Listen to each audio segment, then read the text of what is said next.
फटाफट देखते हैं विज्ञान के कुछ क्वेश्चन को। तो देखिए आज के आपका पहला क्वेश्चन है कि पौधे की प्रकाश संश्लेषी क्रिया मनुष्य सहित पृथ्वी पर सभी प्राणियों को जीवित रखने का काम करती है। तो निम्नलिखित वैज्ञानिकों में से किसने इस क्षेत्र में अपने योगदान के लिए नोबेल पुरस्कार जीता है। तो अभी इस वैज्ञानिकों में से छांटना है कि इस क्रिया में जो है कौन वैज्ञानिक जो है नोबेल पुरस्कार जो है जीता है। तो इसमें जो है आपके देखिए 4 ऑप्शन है, Hans A Krebs, Linus Pauling, Melvin Calvin और पीटर मिशेल। तो इसमें जो है आपका सही जो ऑप्शन है वो है मेल्विन केल्विन। यदि आपको इसको छांटने में अगर दिक्कत हो रहा होगा तो देखिए आपको 2 चीज़ इनके बारे में आप लोगों को हम बता दे रहे हैं कि देखिए जो मेल्विन केल्विन है वो कार्बन का स्थिरीकरण तथा केल्विन चक्र, तो ये दोनों को भी इन्होंने ही अपना जो है मतलब खोज किए थे। तो जो है प्रकाश संश्लेषी क्रिया और कार्बन का स्थिरीकरण और केल्विन चक्र, तो ये तीनों को रिलेट करके आप जो है मेल्विन केल्विन को जो है आप याद रखते हैं। तो फर्स्ट जो आपका क्वेश्चन है उसका आंसर आपका हो जाएगा मेल्विन केल्विन यानी कि सी ऑप्शन। अगला क्वेश्चन आपका है कि निम्न में से कौन सी गैस जो है वायु को प्रदूषित जो है नहीं करती है।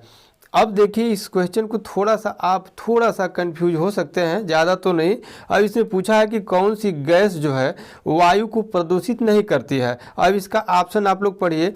तो पहला ऑप्शन है आपका कार्बन डाइऑक्साइड, दूसरा है आपका कार्बन मोनोऑक्साइड, तीसरा है नाइट्रोजन डाइऑक्साइड और फिर सल्फर डाइऑक्साइड। तो इसमें थोड़ा सा आपकी दुविधा हो सकती है इस क्वेश्चन को उत्तर देने के लिए। तो देखिए अब इसका क्वेश्चन में जो है आप डाउट सोच रहे होंगे, लेकिन एक चीज़ आपको हम बता दें कि इसका सही आंसर जो आपका है ए है कार्बन डाइऑक्साइड। जो आपका कार्बन डाइऑक्साइड ये है वो जो है क्या है कि जो है वायु को प्रदूषित जो है नहीं करती है। कार्बन डाइऑक्साइड वायु को प्रदूषित नहीं करती है। अब क्यों, अब इसको सोचने वाली बात है। देखिए कार्बन डाइऑक्साइड जब वायु को हवा को प्रदूषित करती तो देखिए जितने भी जीवधारी हैं अपने श्वसन क्रिया में जो क्या है ऑक्सीजन लेते हैं और जो है कार्बन डाइऑक्साइड जो है छोड़ते हैं। तो कार्बन डाइऑक्साइड जब जीवधारी छोड़ते और पर्यावरण प्रदूषित होता तो बताइए कितना पर्यावरण प्रदूषित हो जाता। तो जो है यहाँ थोड़ा सा दिमाग लगाने की ज़रूरत है।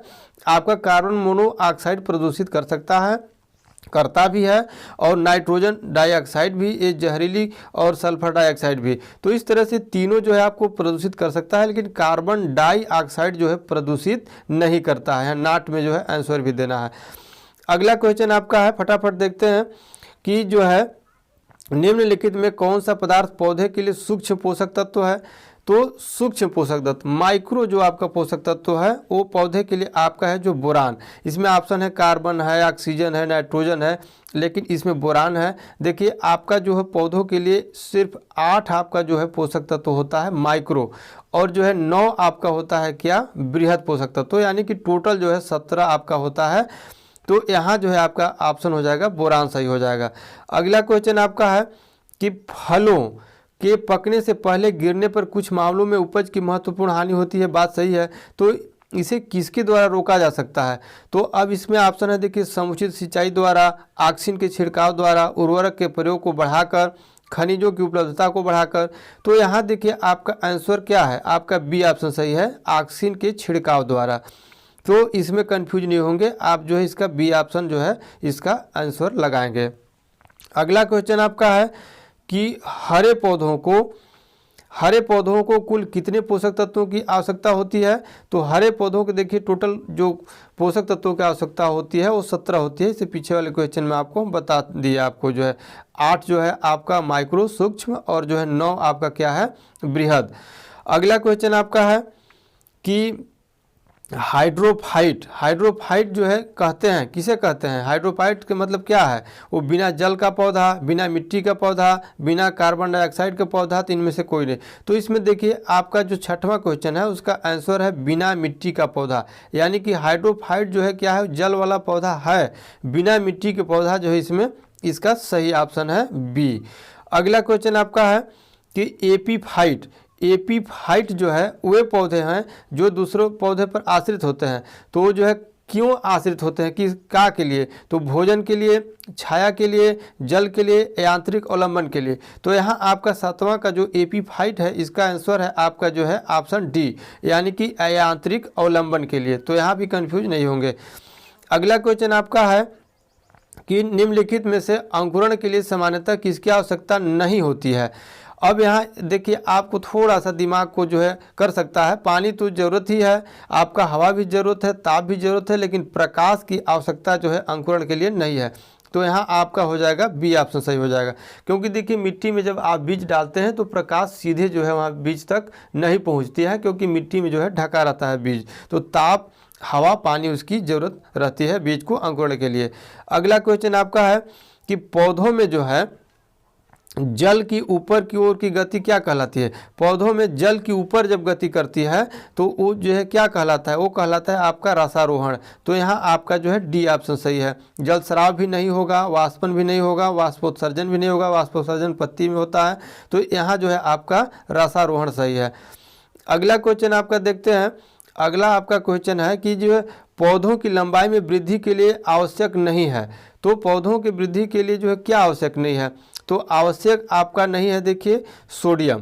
पौधों की वृद्धि के लिए जो है आवश्यक कैल्शियम की भी ज़रूरत होता है, नाइट्रोजन के भी, फास्फोरस के भी आप जानते हैं।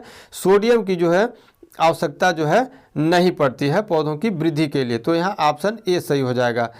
अगला क्वेश्चन आपका है, देखिए ये भी थोड़ा सा आपको क्वेश्चन भुलवा सकता है आपको, कि तालाब को कहा जाता है एक कृत्रिम इकोसिस्टम है, कि प्राकृतिक इकोसिस्टम है, कि बायोम है, कि पौधों और जंतुओं का एक समुदाय है।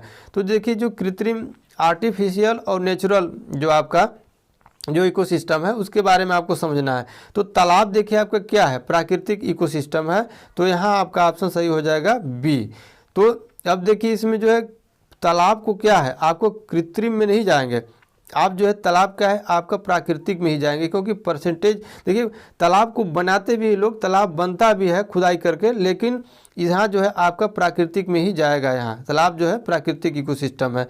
अगला क्वेश्चन आपका है, अगला और लास्ट क्वेश्चन आज के आपका है कि पौधों में फ्लोएम का क्या कार्य है। तो पौधों में देखिए फ्लोएम का कार्य क्या है, खनिज संचलन नहीं है, आपका जल का भी संचलन नहीं है, आपका तने को सहारा प्रदान करना भी नहीं है, तो भोजन का संबंध जो है क्या है, पौधों में फ्लोएम का कार्य है। और जो जाइलम जो होता है आपका क्या होता है, जल का संबंध के लिए होता है। तो इस तरह से आज के देखिए आपके विज्ञान के जो मतलब अच्छे क्वेश्चन जिसको कह सकते हैं, जो कि परीक्षा में आ सकता है, तो जो 12 क्वेश्चन को हम सिलेक्ट किए थे, आगे और क्वेश्चन को हम लेकर के आते रहेंगे। तो आई होप ये वीडियो आज को समझ में आया होगा। तो आज के लिए बस इतना ही, धन्यवाद।